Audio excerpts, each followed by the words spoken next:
माताओं बहनों, मैं आपके सामने बड़ा अमावस की विधि व कथा प्रस्तुत कर रही हूँ।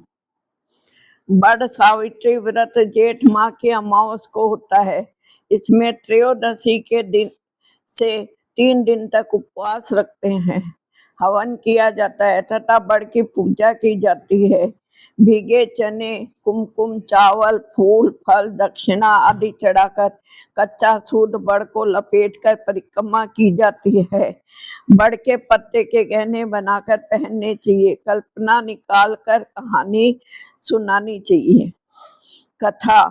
मद्र देश के राजा अश्वपति के यहाँ पुत्री सावित्री का जन्म हुआ। सावित्री ने सत्यवान की कीर्ति सुनकर मन में उसे अपना पति मान लिया था।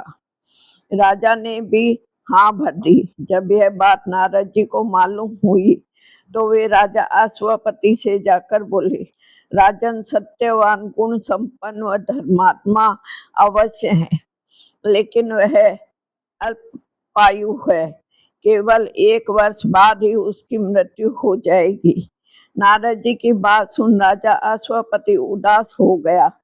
विचार करके सारी बात अपनी पुत्री सावित्री को कह सुनाई, पर सावित्री मानी नहीं। विवाह करवाना पड़ा। सावित्री ने नारद जी से सत्यवान की मृत्यु का समय मालूम कर लिया। सावित्री के सास ससुर नेत्रहीन थे।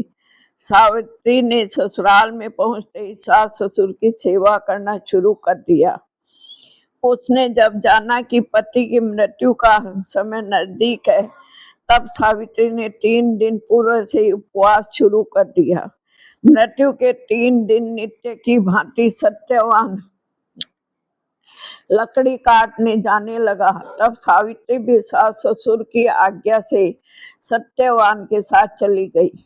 सावित्री जंगल में जाकर लकड़ी काटने लगी और सत्यवान एक पेड़ के छांव में सो गया। वहां सांप ने सत्यवान को काट लिया। सावित्री पति को गोद में लेकर रोने लगी। इतने में उधर से शंकर जी व पार्वती जी निकले। सावित्री ने उनके पैर पकड़कर कहा कि आप मेरे पति को जीवित कर दो। तब उन्होंने कहा, आज बड़ पूजा की अमावस है, तो बड़ की पूजा कर, तेरा पति जीवित हो जाएगा। बड़ के पत्तों के गहने बनाकर पहन, वो हीरे मोती के हो जाएंगे। तब सावित्री ने बड़ की पूजा की। तभी धर्मराज के दूत सावित्री के पति को ले जाने के लिए आए। उसको देवी विधान सुनाया। उसकी निष्ठा और पति प्रेम को देखकर उन्होंने सावित्री को वर मांगने को कहा। सावित्री बोली, मेरे सास ससुर वनवासी व अंधे हैं, उन्हें आप ज्योति प्रदान करें। यमराज ने तथास्तु कहा और सावित्री से लौट जाने को कहा।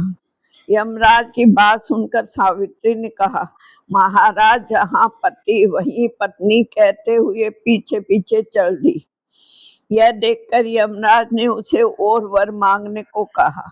सावित्री बोली, मेरे ससुर का राज्य छीन लिया गया, वह उन्हें प्राप्त हो। यमराज ने यह वर देकर सावित्री को लौट जाने का कहा, परंतु सावित्री ने पीछा नहीं छोड़ा। तब यमराज ने तीसरा वर मांगने को कहा, तो सावित्री ने सत्पुत्रवती होने का वरदान मांग लिया। यमराज ने बोला, तथास्तु।